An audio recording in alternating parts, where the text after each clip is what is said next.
vaizvitaura zvanga zvine basa rei. Paikwidza pikicha yemuro pano kapfuura kuinbox kwedu. Saka ndikoko. If she wants to be a bully, she should be willing to take being bullied.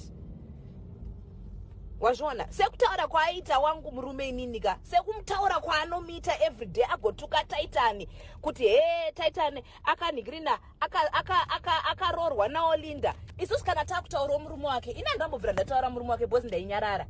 Maona, but why is it she has the rights to talk about people's husbands, but we don't have the right to talk about hers? Anobva tanga kuti tukidira pa internet nani mbova ndakamtuka zvinyadzi. It is what it is. Saka ndikoko ngoma ndiyo. Chaunongo chida kuita give unto others kapakupakura pepe kupakura zvaunodyawo newewo kwete da kupakurira vanhu zvausingadyi. Aiwa ndikoko.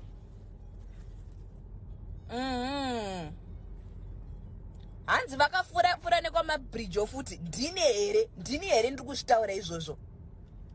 Ndini here ndiri kuzvitaura.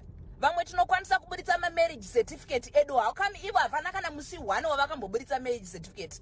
Takuchizvitaura.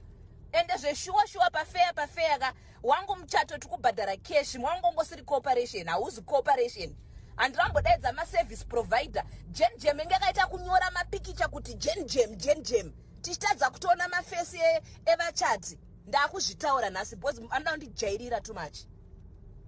Ndikoko. Semataurane tavamwe. Aiwa regai mutauro. Mapikicha ese angakanyorwa kunzi Jen. Tichitadza kuona kana pikicha yevachati.